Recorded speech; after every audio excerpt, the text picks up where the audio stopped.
Assalamualaikum warahmatullahi wabarakatuh. Selamat pagi, salam sejahtera untuk kita semua. Untuk pembelajaran sosiologi pada hari ini, Jumat tanggal 11 September 2020, kita akan bahas mengenai bentuk-bentuk kelompok sosial. Kelompok sosial dibedakan menjadi dua, kelompok sosial yang teratur dan kelompok sosial yang teratur. Keduanya sama sebenarnya, yaitu membahas untuk dikategorikan sebagai kelompok sosial teratur, dia harus punya ciri-ciri dan juga kriteria tertentu. Sama dengan yang tidak teratur, hanya saja ciri dan kriteria beberapa kelompok ini tidak bisa masuk ke kelompok sosial yang teratur, sehingga kita akan masukkan ke dalam kelompok sosial yang tidak teratur. Untuk hari ini kita akan bahas dua, yaitu untuk kelompok kecil dan besar, kemudian ada kelompok primer dan sekunder. Yang pertama kita akan bahas mengenai primer dan sekunder, kelompok primer dan sekunder. Primer, sekunder. Kalau biasanya dalam ekonomi kan namanya utama, ini kemudian akan terpenuhi kalau yang utama sudah terpenuhi. Hanya saja di konteks kelompok sosial yang namanya kelompok primer ini memiliki ciri-ciri satu, bersifat sederhana, hubungannya sederhana. Contohnya misalnya ya karena hubungan darah, kekerabatan atau kekeluargaan. Pertama, kalau di sekunder dia sifatnya lebih kompleks. Sini, kompleks. Artinya lebih rumit. Tidak hanya kalau dia hubungannya karena kekerabatan, kemudian darah, biasanya masuk ke primer.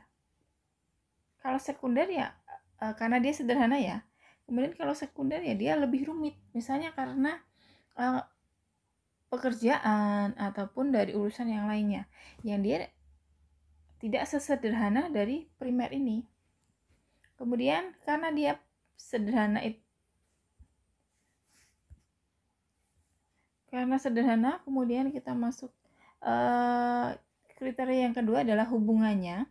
Hubungan di antara anggotanya itu dekat dan memiliki kerjasama yang tinggi. Kalau dilihat dari keluarga, apakah hubungan mereka dekat? Kalau jawabannya ya, berarti benar, kita masih tetap masukkan dalam primer. Cuma persoalannya ya, mungkin ada beberapa keluarga yang dia tidak dekat, tidak punya kerjasama, tidak memiliki suatu ikatan yang menjadikan mereka sebagai kelompok yang primer. Dan kalau di kelompok sekunder, dia hubungannya tidak sedekat seperti pada primer. Hanya dilakukan atau hanya terjadi hubungannya ketika mengerjakan tugas tertentu atau pada saat-saat tertentu. Di sini terlihat ya di sini. Nah, makanya kenapa kompleks, karena misalnya hubungan yang terjalin itu karena tugas, karena mengerjakan suatu proyek, atau karena pekerjaan mereka masing-masing. Kedua, karena dia hubungannya dekat, maka interaksinya tinggi. Interaksi itu berhubungan. Seperti kalau misalnya kalau keluarga, kan contohnya keluarga. Hubungan kalian dekat nggak? Interaksinya apalagi dalam kondisi seperti ini, semakin intens kan, semakin banyak berkomunikasi dengan keluarga. Sementara yang sekunder ini dia interaksinya rendah, jarang, tidak terlalu sering bertemu. Kalau dalam pekerjaan misalnya, atau kalian dalam teman atau rekan kerja ya, contohnya di sini. Hubungan kalian seperti apa? Kalau semakin bertemu semakin jarang, kemudian tidak terlalu sering, maka ya otomatis masuk ke sekunder. Kemudian ciri yang berikutnya sifatnya permanen. Keluarga sifatnya permanen. Ini lebih permanen atau lebih tetap atau kekal dibandingkan dengan sekunder. Sementara kalau pekerjaan selesai, maka sudah selesai. Tidak akan ada lagi hubungan atau tidak ada lagi interaksi yang terjalin antar kedua anggota tersebut. Kemudian keduanya memiliki kesamaan berpengaruh terhadap kepribadian. Kalau primer iya, sekunder juga memiliki pengaruh terhadap kepribadian. Sekarang kalau kita lihat ya, silakan dilihat di contoh di sini, mana yang masuk primer, mana yang termasuk sekunder. Nah, kalau saya katakan ini adalah keluarga, ini kemudian teman, maka biasanya kalian akan masukkan ini ke primer, teman masuk ke sekunder. Akan tetapi, tolong dilihat lagi kriterianya. Apakah teman atau kalian yang punya teman hubungannya sudah masuk kriteria ini, sekunder ini, kompleks, intensitasnya rendah, atau tidak, atau justru teman ini rasa keluarga. Mungkin banyak ya sekarang kondisi zaman sekarang, teman ini lebih terasa seperti keluarga daripada keluarga itu sendiri. Dan ini memungkinkan. Akan Ibu ingatkan lagi bahwa pengelompokan ini bersifat fleksibel. Kalau dalam literatur teorinya, ya benar, ini primer ini ya keluarga. Hanya saja perkembangan zaman, perkembangan manusia, hidup manusia ini kan sangat dinamis. Kalian bisa lihat pada diri kalian sendiri. Mungkin ada yang lebih senang curhat dengan temannya, mungkin ada yang lebih nyaman ketika ngobrol dengan temannya, sehingga hubungannya dekat. Maka boleh nggak teman ini masuk ke primer? Boleh, kalau bagi saya itu diperbolehkan. Karena kalau merujuk pada kriteria-kriteria ini, teman bisa kok berasa seperti ini. Ya enggak? Intensitas interaksi tinggi, setiap hari ketemu, komunikasi meskipun lewat WhatsApp. Sifatnya mungkin bisa permanen. Permanen artinya lebih kekal, atau permanen itu artinya ya harapannya selamanya, seperti itu. Itu untuk primer dan sekunder ya.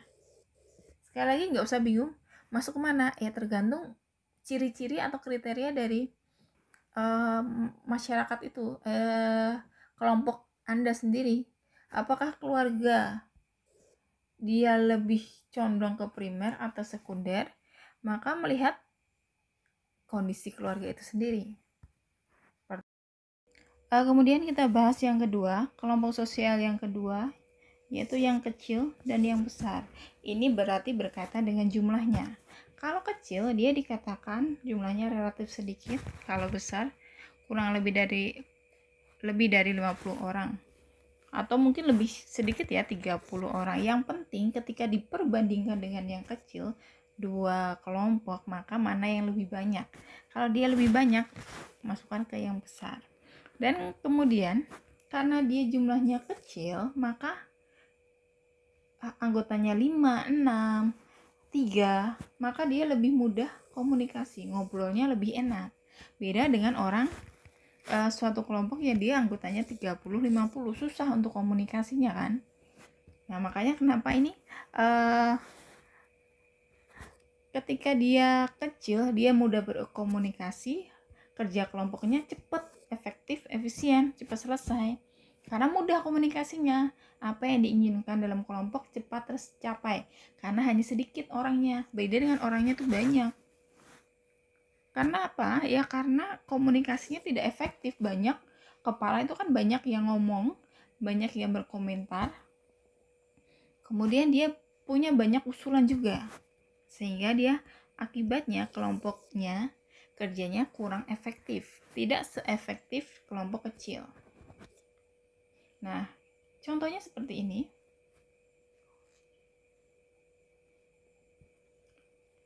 Ada dua gambar ya, 1, 2. Nah, kalau dilihat dari jumlahnya, maka gambar 2 ini masuk kategori kelompok yang kecil.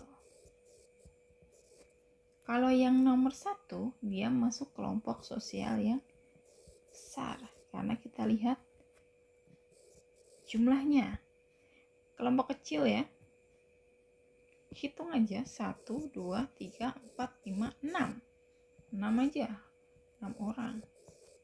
Kalau sini jelas lebih dari 6. Gini atau gini? Kayaknya ini ya besar. Lebih dari 6.